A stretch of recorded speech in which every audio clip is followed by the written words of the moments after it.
Il y a une guerre en ce moment. Pas une guerre avec des missiles ou des sanctions. Une guerre de chaînes d'approvisionnement, de raffineries et de contrats dont la plupart des gens n'ont jamais entendu parler. Et elle se déroule en temps réel.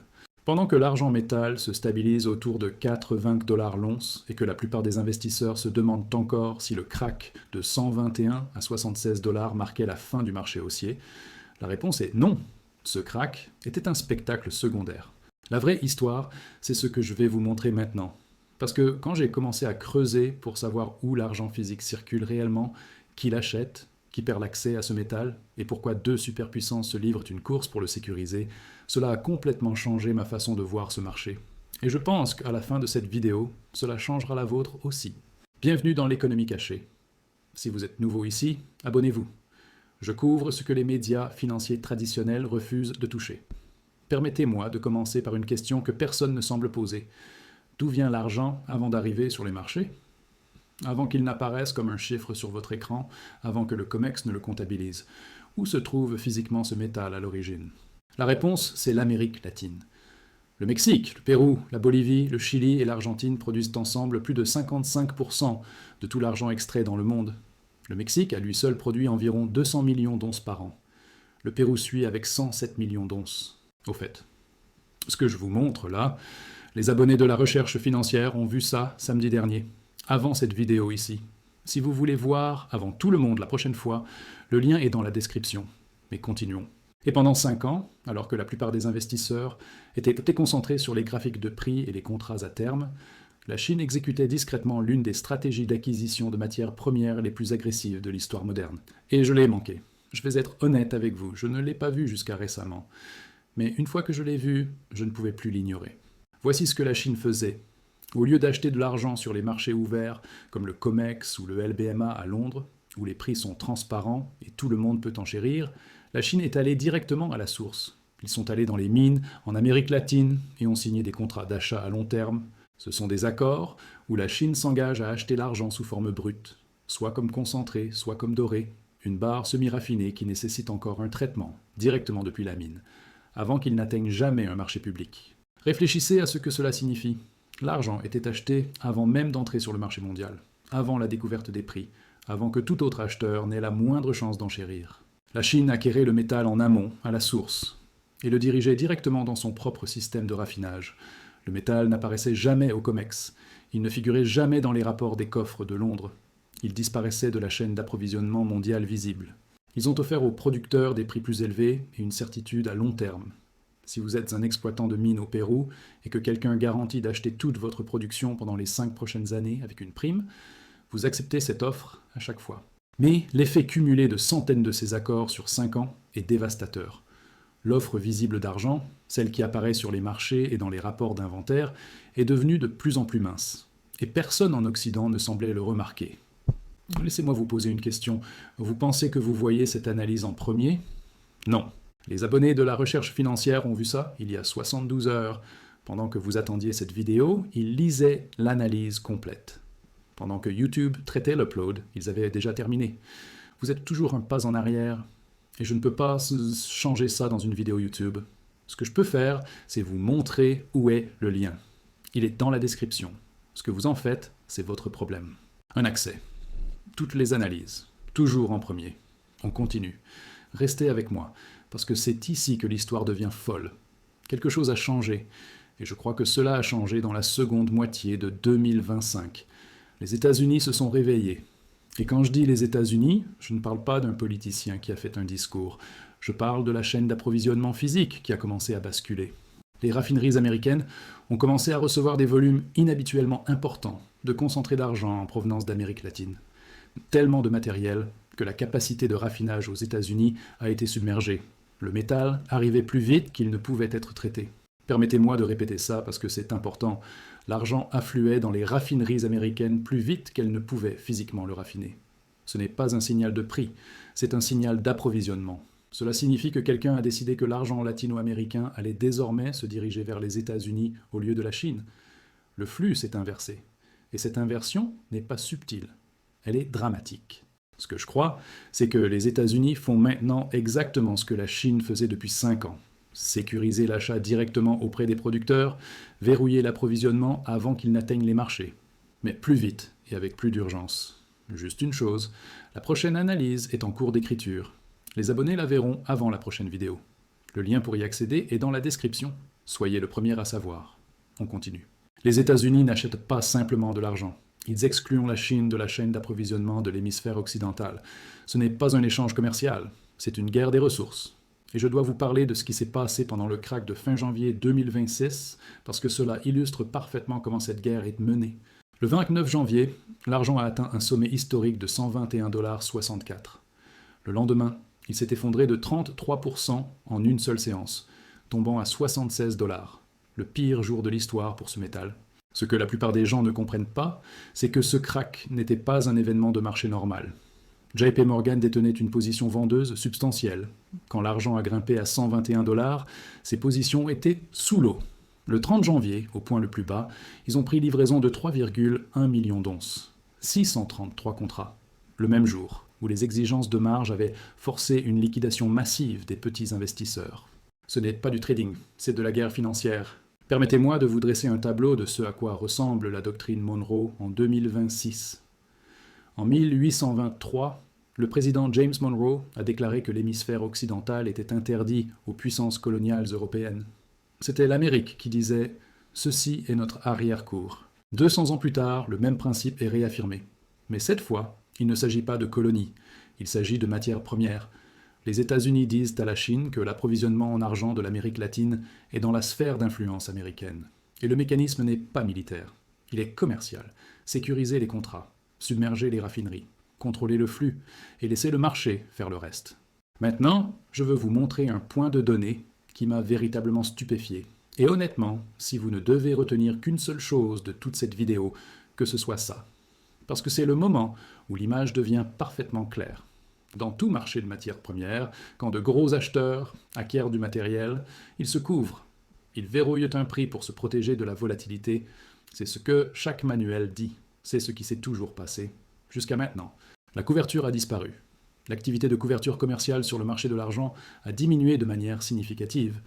Et une fois que vous comprenez ce que cela signifie, vous ne regarderez plus jamais ce marché de la même façon. Un acheteur qui se couvre se soucie du prix. Un acheteur qui ne se couvre pas se soucie d'une seule chose, la possession. Il veut le métal. Il ne se soucie pas de ce qu'il coûtera demain. Il le veut dans son coffre, sous son contrôle, point final.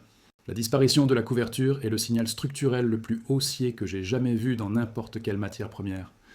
Cela vous dit que celui qui achète de l'argent en ce moment n'est pas un trader, pas un spéculateur, pas un fonds qui joue le momentum. C'est une accumulation stratégique, à long terme, au niveau étatique. Le genre où le prix est sans importance et l'accès est tout.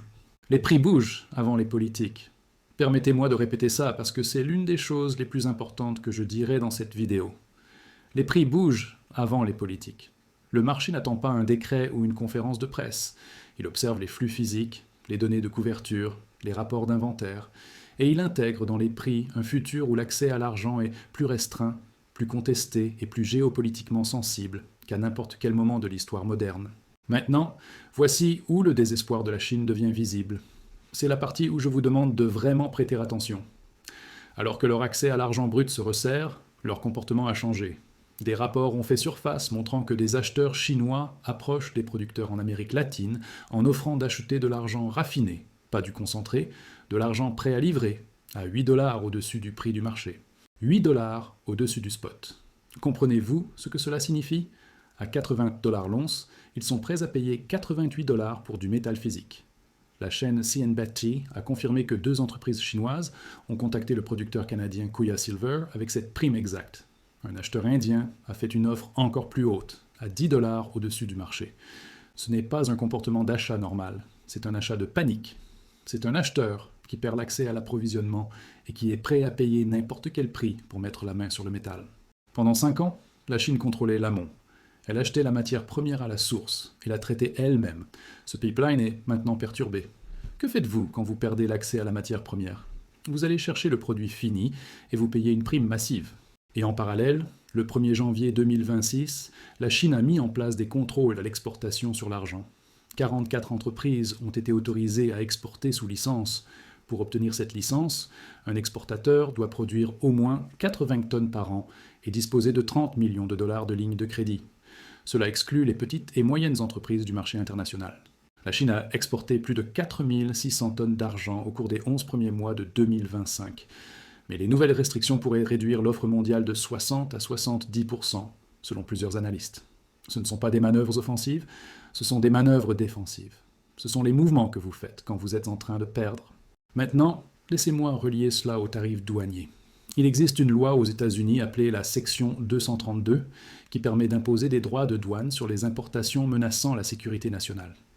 La plupart des gens pensent que les tarifs viennent d'abord, puis les prix bougent. C'est l'inverse. L'accumulation se produit d'abord, les prix bougent, et ce n'est qu'après que les tarifs sont annoncés pour verrouiller l'avantage. On n'impose pas de tarifs sur ce dont on a encore besoin, on impose des tarifs sur ce qu'on contrôle déjà. C'est pourquoi les prix de l'argent peuvent monter fortement sans annonce officielle. Le marché anticipe la politique. JP Morgan et Goldman Sachs ont tous deux signalé les risques de mise en œuvre de la section 232 pour les métaux. Ce ne sont pas des théoriciens du complot. Ce sont les plus grandes banques d'investissement de la planète qui disent à leurs clients de se préparer. Et il y a une couche que la plupart des gens ne voient pas. C'est la couche qui me tient éveillé la nuit. L'argent est en train de devenir un collatéral dans un monde qui se dédollarise. Le système financier mondial fonctionne sur la confiance dans le dollar américain. Mais cette confiance s'érode. Les nations BRICS construisent des systèmes de paiement alternatifs. Les banques centrales vendent des bons du trésor et achètent de l'or à un rythme record. La dette nationale américaine atteint 38,5 000 milliards de dollars. Si le dollar perd sa domination, qu'est-ce qui soutient le nouveau système ? L'or est la réponse évidente. Mais il n'y a pas assez d'or libre pour tout le monde. Chaque banque centrale le veut, chaque fonds souverain le thésaurise. Alors quel est le prochain actif ? Qu'est-ce qui est tangible, universellement accepté, divisible et intégré dans chaque chaîne d'approvisionnement industriel sur Terre ? L'argent, pas comme monnaie, comme collatéral qui figure dans un bilan et garantit des obligations réelles. Pensez-y comme l'apport pour une maison. Vous ne le dépensez pas, mais sans lui, la transaction ne se fait pas. Voilà ce que l'argent est en train de devenir dans la nouvelle architecture financière. Quand l'argent n'était qu'un métal industriel et un métal précieux pour investisseurs, la base d'acheteurs était limitée. Utilisateurs industriels, bijoutiers, investisseurs particuliers, quelques fonds spéculatifs. Un bassin défini de demande contre un bassin défini d'offres. Maintenant, ajoutez les acheteurs souverains, les entités proches des banques centrales, les nations BRICS qui construisent une infrastructure financière alternative et qui ont besoin de collatéral. Le gouvernement américain qui a classé l'argent comme minerai critique en novembre 2025. Le gouvernement chinois avec ses contrôles à l'exportation. La base d'acheteurs s'est élargie pour inclure les entités financières les plus puissantes de la planète. Et l'offre n'a pas augmenté. En fait, elle diminue. 5 années consécutives de déficit. Les coffres qui se vident. La nouvelle offre minière prend 7 à 10 ans. Même si vous commenciez aujourd'hui, plus d'acheteurs, même offre, inventaires en chute. Alors laissez-moi rassembler tout cela. Pensez à ce qui converge en ce moment. Les États-Unis arrachent de l'approvisionnement en argent latino-américain à la Chine. Les raffineries américaines sont submergées. La couverture a disparu parce que les acheteurs veulent le métal. Pas une protection de prix. La Chine offre 88 $ pour de l'argent à 80 $. La Chine verrouille ses exportations parce qu'elle sait qu'elle perd. Les tarifs section 232 sont modélisés par les plus grandes banques comme un scénario réel. Les nations BRICS ont besoin de collatéral tangible. L'or à 5 000 $ l'once. Ratio or-argent à 64 contre 1. Tout cela en même temps. Ce n'est pas un signal haussier. Ce n'est pas deux. C'est chaque signal du marché physique, du paysage géopolitique et du système financier qui pointe dans la même direction. Je veux être honnête sur les risques. Je détiens de l'argent. J'ai de l'argent en jeu. Comment exactement les États-Unis sécurisent-ils l'approvisionnement latino-américain ? Comment la Chine va-t-elle réagir ? Le calendrier est incertain. Les guerres de ressources ne se résolvent pas du jour au lendemain. Et l'argent à 80 $ est-il déjà trop cher ? Permettez-moi de reformuler. C'est le prix auquel il se négocie quand des acheteurs chinois paient 88 $ pour du physique, quand les États-Unis le classifient comme minerai critique, quand deux superpuissances doivent se battre pour la chaîne d'approvisionnement. 80 $, est-ce cher ? Ou est-ce le marché qui rattrape une réalité que le monde physique connaît déjà ? Je vous laisse décider. Mais je sais ce que les données me disent. Voici ce que je vais surveiller dans les semaines qui viennent. Et je veux que vous les surveilliez avec moi. Parce que si cette thèse est correcte, chacun de ces points va la confirmer en temps réel. Les goulots d'étranglement dans les raffineries américaines S'il persiste, le basculement de la chaîne d'approvisionnement s'accélère. Les primes chinoises au-dessus du spot. Si elles continuent de grimper, le désespoir grandit. Les développements sur la section 232. Et l'évolution des inventaires au COMEX et à Shanghai. Si le drainage s'accélère, tout dans cette analyse se déroule exactement comme les données le prédisent. 5 ans à partir de maintenant, les gens ne se souviendront pas du crack de 121 à 76. Ils se souviendront du moment où l'argent a cessé d'être un métal précieux et est devenu une arme géopolitique. Le moment où deux superpuissances ont décidé que contrôler l'approvisionnement en argent était une question de sécurité nationale. Et le moment où le prix sur votre écran a cessé de refléter la valeur du métal et a commencé à refléter le désespoir des nations les plus puissantes de la Terre. Je ne vous dis pas d'acheter. Je ne vous dis pas de vendre. Je vous montre ce que les données me disent. Si cette vidéo a changé votre façon de voir l'argent, écrivez ce que vous en pensez dans les commentaires. Envoyez-la à quelqu'un qui pense que l'argent n'est qu'un métal brillant sans valeur stratégique. Les coffres se vident, les chaînes d'approvisionnement basculent, les superpuissances se battent, et l'argent à 80 $ ne reflète même pas encore ce qui se passe en dessous. Cette histoire n'était pas terminée, elle ne fait que commencer. Et je serai là chaque semaine pour vous la raconter. C'est l'économie cachée, on se voit dans la prochaine.